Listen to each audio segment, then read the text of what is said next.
pour que ce soit beaucoup plus digeste pour tous. À tout à l'heure. Donc, pour la partie sécurité incendie, par exemple, là, je viens de la barre déroulante pour dire, selon le type de sécurité incendie que vous avez, le système de sécurité incendie que vous avez installé dans votre ouvrage, il y a un coefficient qu'on affecte pour connaître la valeur de votre bien. Là, par exemple, je précise bien que les hypothèses que j'ai mises, il y a plein d'autres que je n'ai pas mis, c'est juste à titre indicatif que j'ai mis quelques-uns. On suppose que votre ouvrage, il n'y a qu'un instincteur. Si je prends que votre ouvrage, il n'y a que des instincteurs et rien d'autre, vous remarquez que le coefficient ici passe à 0,3 de la valeur à 9. Ça veut dire que si dans votre ouvrage n'est installé que des extincteurs, je prends la valeur à 9 de votre bâti qui est là, je le multiplie par 0,3 pour avoir la valeur de l'équipement incendie, le niveau de protection que vous avez dans votre ouvrage, qui a un coût aussi. S'il n'y a rien, si vous n'avez installé rien du tout, vous remarquez que là, la valeur des équipements incendies, vous êtes à 0 francs. Si par contre, votre ouvrage, vous avez installé un sprinkler, un détecteur, un désenfumage, vous êtes à 2,5. Ça veut dire que le niveau de sécurité incendie est quand même assez élevé. Et là, ça passe à 2,5 de la valeur à 9. Donc, cette valeur-ci qui est à 9 fois le coefficient d'incendie, et vous avez une valeur. Là, c'est pour définir quel est le montant qu'on rajoute à votre ouvrage selon le niveau de sécurité incendie. Ensuite, il y a la sécurité anti-intrusion. La sécurité anti-intrusion, là encore, j'ai pris quelques hypothèses. On peut rajouter plein d'autres que je n'ai pas forcément prises en compte. Et là, quand on est sur uniquement du gardiennage, on prend 2% de la valeur à 9. Ça veut dire que la valeur à 9 de l'ouvrage, qui est celle-ci, fois 0,2%, nous donne la valeur à rajouter pour la sécurité anti-intrusion. Si on rajoute par exemple la vidéosurveillance, l'alarme et le contrôle d'accès, là on a 1,5%. Ça veut dire que la valeur à 9 de votre ouvrage fois 1,5% nous donne la valeur des équipements anti-intrusion dans l'ouvrage. Ensuite, on a la sécurité structurelle. Chacune de ces sécurités-là est, je vais dire, plus vous intégrez ces moyens de sécurité dans votre ouvrage, ces équipements de sécurité dans votre ouvrage, plus l'assureur est disposé non seulement à, à s'engager avec vous financièrement sur un projet, et plus votre ouvrage, vous allez le remarquer à la fin, est mieux coté. Il est prêt à vous donner beaucoup plus d'argent, tout simplement. Donc, pour ce qui est de la sécurité structurelle, je déroule encore. Là, c'est quelques hypothèses, j'ai juste pris. Vous avez un permis de construire uniquement. Si vous n'avez rien, vous remarquez que vous êtes à 0 francs pour ce qui est de la sécurité structurelle. Si vous avez uniquement un permis de construire, c'est 3% de la valeur de votre bâtiment à neuf. Si, en plus du permis de construire, dans votre ouvrage, vous avez un permis de construire plus un plan de structure, vous êtes à 8% et je vais peut-être passer au maximum. Si vous avez un dossier technique complet, dossier technique, vous avez dit que vous avez un permis de construire, tout ce qui va avec, vous avez une assurance TRC en phase de construction. Cela rassure l'institution financière ou l'assureur qu'en réalité votre ouvrage, si vous avez pu avoir une TRS, ça voudrait dire qu'il y a un certain niveau de rigueur lors du suivi des travaux en phase de construction qui a été appliqué sur votre ouvrage pour qu'un assureur s'engage à vous donner une TRC.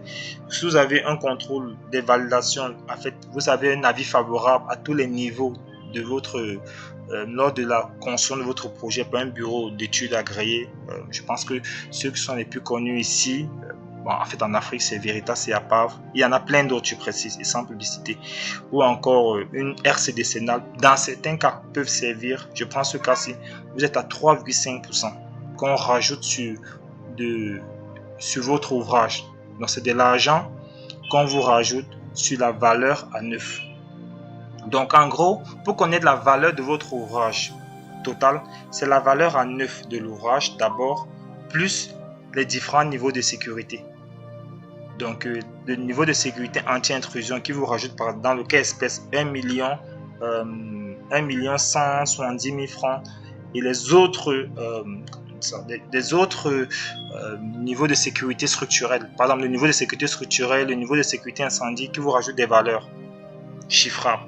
Et c'est cela qui vous donne ce total. Donc, pour avoir votre valeur réelle de votre ouvrage, c'est la somme de cette valeur-ci qui est la valeur structurelle, plus cette valeur plus cette valeur, plus la valeur A9 de votre ouvrage, qui vous donne la valeur A9. Bon, pas ce qui vous donne la valeur A9. Maintenant, si vous voulez la valeur réelle, vénale, à date, c'est plus la vétusté qui est là, qui vous donne cette valeur-ci. Et maintenant, pour tout ce qui est valeur d'assurance au mètre cube, il n'est qu'une déduction, cette valeur, ce n'est qu'une déduction de celle-ci divisée par le volume. Donc, c'est ce chiffre-ci qui est votre valeur d'assurance réelle divisé par votre volume, qui est dans le cas espèce égal à, comment trouver ça, égal à 7650 mètres cubes de surface habitable ou exploitée. En gros, chaque ligne de ce tableau représente un ouvrage, simplement. Donc, chaque ligne représente un ouvrage avec environ 36 paramètres qui rentrent en compte. Et la prochaine ligne, c'est pareil, c'est un autre ouvrage. La ligne qui suit, c'est un autre ouvrage. Donc, en expliquant pour la première, c'est exactement ça que se répercute pour les autres. Je passe ensuite au barème. Les différents chiffres que vous avez vus ici, ces chiffres, c'est par exemple pour la valeur en œuvre, les prêts unitaires, quand on dit mauvais état et que par exemple, je remodifie encore, je mets en bon état, vous voyez que les valeurs changent. Vous dites bien que vous vous demandez quels sont les chiffres qu'on affecte ou les coefficients qu'on affecte pour que ces valeurs-là changent. Donc, je vais passer dans barème, qui est la troisième partie de notre tableur. Et dans barème, ici, on a pris plusieurs types d'ouvrages. Il y a du béton en mix, j'ai pris de la maçonnerie, la BTC, acier métallique, bois, mix, verre. Et pour chacune de ces valeurs, soit on a en habitation, en bureau, magasin, commerce, atelier industriel, stockage, hôtel, restaurant, santé et autres. Donc, selon le type de structure, selon l'usage de votre structure et son type, vous avez un prix au volume.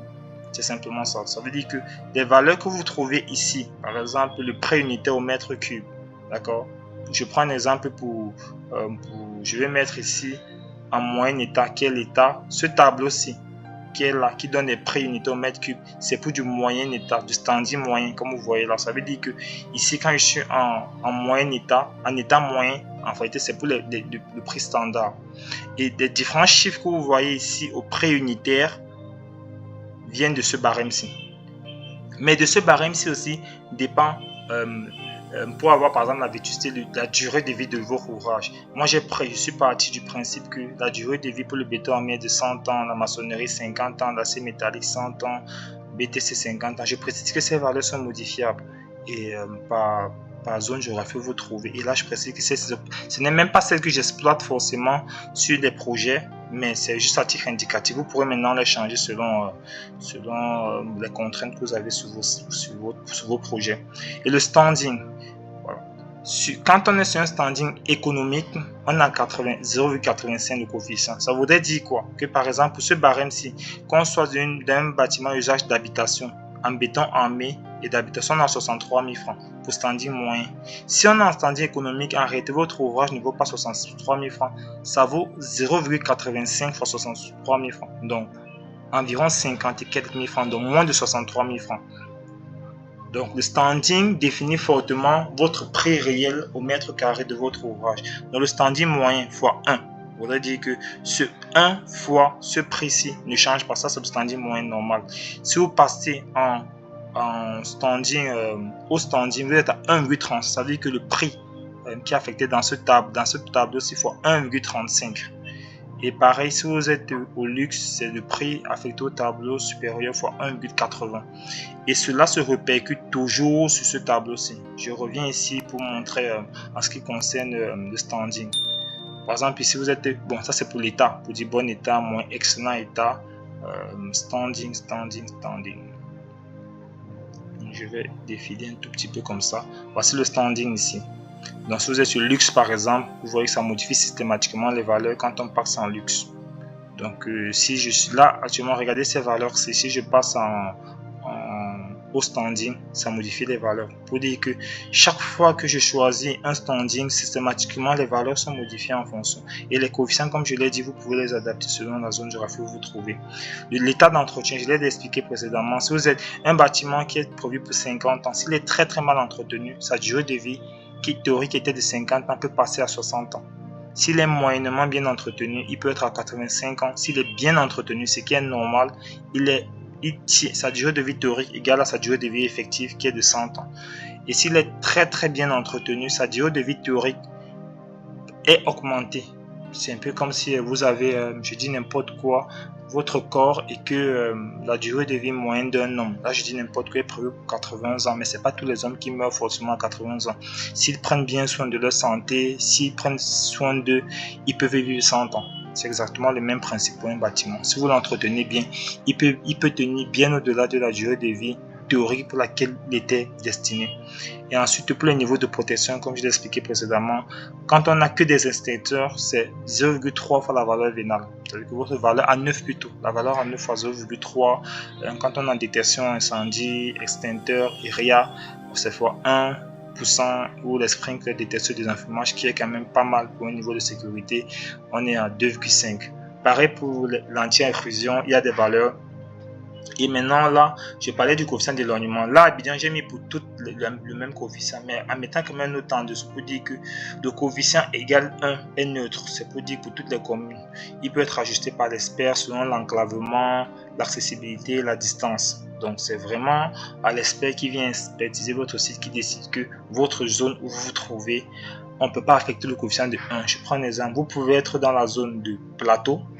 On a fait un coefficient de 1. Ça veut dire que si le prix du ciment coûte 5 000 francs, de façon générale sur le prix sur le marché, on le conserve à 5 000 francs.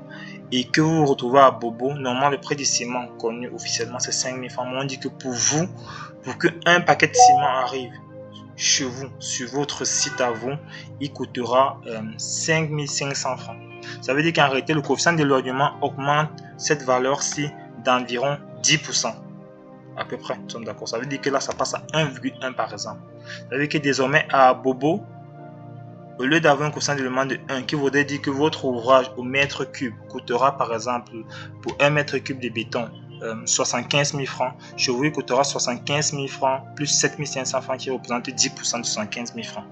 Donc, c'est vraiment ces valeurs. Et chaque fois qu'on affecte une valeur, cela change systématiquement le coût de l'ouvrage. Je reviens par exemple dans le tableau d'évaluation pour toucher l'éloignement. Vous allez voir ici par exemple que le prix unitaire de l'ouvrage est de 16 200 francs dans ce cas-ci, qui est 16 200 francs ici. On le voit. Je vais changer uniquement le coefficient de l'éloignement. Comme j'ai mis à Bobo 1,1 désormais, à Bobo, je le mets là. Lui, il a 1,1.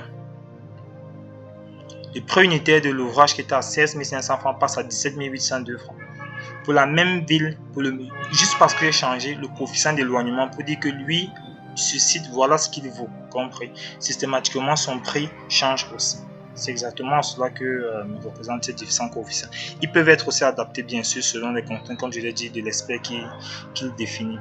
Ensuite, le niveau d'habitation.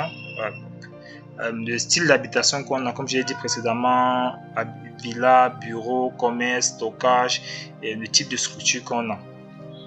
En dessous ici, on a, voilà, j'ai aussi parlé de cela dans l'évaluation, permis de construire les différents coefficients qu'on applique selon le niveau de sécurité structurelle que vous avez appliqué à votre ouvrage. Il y a des coefficients qui peuvent être aussi bien sûr ajustés. Ce sont des coefficients que j'ai appliqués uniquement pour le projet. Ce n'est pas ce que j'exploite forcément sur mes projets. Donc en gros c'est ça. Et cela dépend fortement que vous ayez un permis de construire, des permis de la construction, le plan de structure, les plans de coffrage, les notes de calcul réalisées par un bureau d'études, un ingénieur, l'assurance tout risque chantier souscrite pendant les travaux, le contrôle technique par un bureau agréé, l'assurance extra-décennale. Cela peut être bien sûr ajusté par un expert ou un ingénieur ou un architecte ou toute personne. En gros c'est ça. C'est ce tableau-ci qui est structuré de guide qui permet simplement de comprendre comment les tableaux fonctionnent, l'évaluation qui est la partie qu'on remet au client. Bon, les formules, c'est pas la peine de chercher à les comprendre, c'est pas très important. Et les paramètres qu'on prend en compte pour permettre d'évaluer votre ouvrage. Ce tableau peut être exploité par tout le monde. Si vous avez un ouvrage et que vous êtes capable de faire rentrer ces paramètres. Je dis pas tout le monde, pour vous ayez des prérequis. Je prends un exemple. Vous n'êtes pas en même, vous, si vous n'êtes pas du métier, de savoir ce que c'est qu'un bâtiment qui est en bon état, par exemple. C'est parce qu'il y a des informations que l'expert prend sur votre site.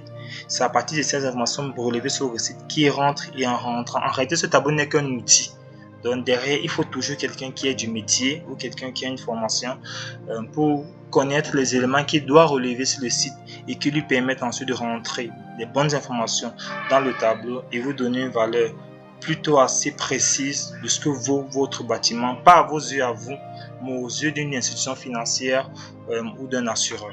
Parce qu'à la fin de la journée, ce qui compte, c'est pas combien est-ce que vous pensez que votre bien vaut, mais c'est ce que l'institution financière pense votre bien vaut, par exemple. Donc, ce qui compte, c'est ça le levier pour faire un investissement et autres. Donc, merci et j'espère très prochainement vous présenter notre vidéo, toujours un autre tuto de ce même genre sur d'autres types d'évaluations qu'on peut faire sur les ouvrages de génie civil d'expertise préalable ou d'autres expertises. Portez-vous bien et à plus tard.